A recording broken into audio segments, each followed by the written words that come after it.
सम्मानित साथियों, मैं अरुण कुमार दुबे, सेवानिवृत्त विशेष सचिव उत्तर प्रदेश शासन, अपने YouTube channel for social work में आपका स्वागत करता हूँ।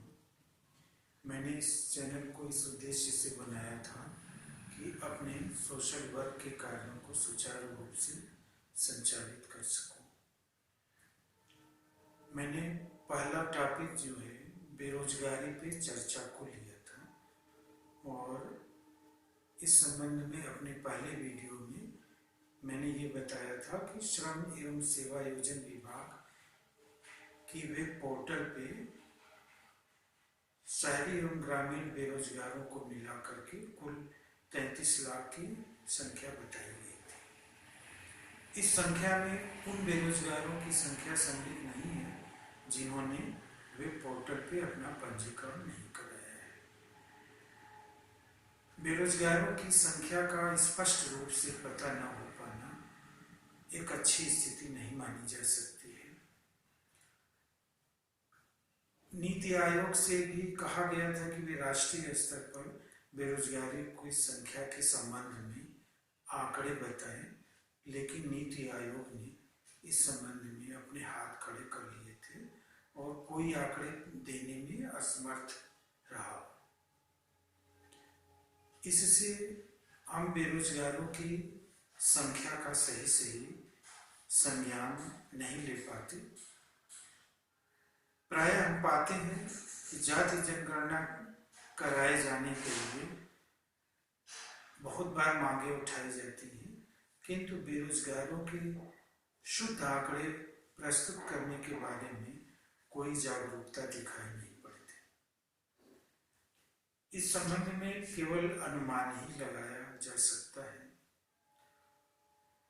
और कुछ भर्ती प्रक्रियाओं को देखकर भी इसके संबंध में हम अनुमान लगा सकते हैं। एक उदाहरण मैं आपको देना चाहूँगा। उत्तर प्रदेश सचिवालय में चतुर्थ श्रेणी कर्मचारियों के लगभग 250 पद विज्ञापित हुए थे, जिसके अनुक्रम में लगभग 23 लाख अभ्यर्थियों ने आवेदन पत्र भेजे थे, जिसमें पीएचडी धारक, एलएलएम, स्नातकोत्तर, बीटेक आदि उच्च शिक्षा प्राप्त युवक थे। यह बड़ी ही दुखद स्थिति को द्योतित करता है। ऐसा लगता है कि इन उच्च शिक्षित युवाओं ने अपनी योग्यता के अनुरूप सही पद न मिलने की स्थिति में कम वेतन की नौकरी स्वीकार करने के लिए आवेदन किए थे। अभी रेलवे और एनटीपीसी की भर्तियां निकली थी, उनकी परीक्षाएं भी हुई। उसमें भी ये देखा गया कि कुछ हजार पदों के लिए लाखों लड़कों ने आवेदन पत्र भेजे। ये तीनों ही भर्ती प्रक्रियाएं पूरी भी नहीं की जा सकी। इसलिए हम यह अनुरोध करना चाहते हैं कि जो इसके लिए जिम्मेदार लोग हैं वो ये प्रयास करें कि आंकड़े जो है बेरोजगारी के ये शुद्ध जो है प्रस्तुत किए जाए। भर्ती प्रक्रिया पूर्ण नहीं किया जाना समस्या के कुछ और पहलुओं को उद्घाटित करता है, जिस पर मैं बाद में चर्चा करूंगा। अभी मेरा सिर्फ इतना ही निवेदन है कि बेरोजगारों का हिसाब रखा जाए, इनकी संख्या के शुद्ध आंकड़े प्रदेश और देश के सामने प्रस्तुत किए जाएं, ताकि इनके संबंध में उसी के अनुरूप नीतियां निर्मित की जा सकें। अगर हम ऐसा नहीं कर पाएंगे तो बेरोजगारी की समस्या का निदान भी संभव नहीं हो पाएगा। प्राय हम देखते हैं कि जिसको हम संभाल नहीं पाते उसका हिसाब रखना बंद कर देते। इस संबंध में मैं बेरोजगार युवाओं से भी अनुरोध करना चाहूँगा कि वे समस्या के प्रति जागरूक बने। ऐसा लगता है कि समस्या की भयावहता का ज्यादा अनुमान बेरोजगारों को भी नहीं है। वे प्रायः ऐसा साहित्य नहीं पढ़ते जिसमें ऐसी खबरों के विवरण दिए। उनका ज्यादा समय सोशल मीडिया पर बीतता है, जहां इस संबंध में सुसंगत और प्रामाणिक जानकारियां पर्याप्त मात्रा में उपलब्ध नहीं रहती।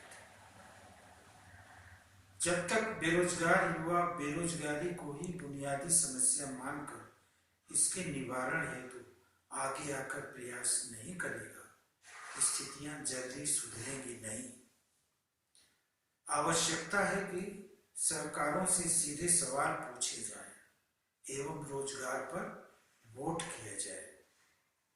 बेरोजगारों को ये समझाने का प्रयास किया जाता है कि बेरोजगारी उनकी कमी की वजह से ही बनी हुई है, इसलिए बेरोजगार खुद को ही दोषी मानकर ये सोचने लगते हैं कि उन्हें नौकरी उनकी कमी की वजह से ही नहीं मिल पा रही।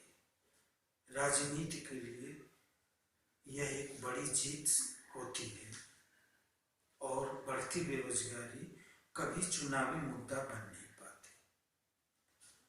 आज तो इसी अनुरोध के साथ मैं समाप्त करना चाहूँगा। मैंने इस वीडियो में सिर्फ इतना बताने का प्रयास किया है कि बेरोजगारी की बढ़ती समस्या की अनदेखी नहीं की जाए और इसे शीर्ष प्राथमिकता के कार्यों में सम्मिलित किया जाए तथा इसे कम करने की दिशा में ठोस कदम उठाए जाए।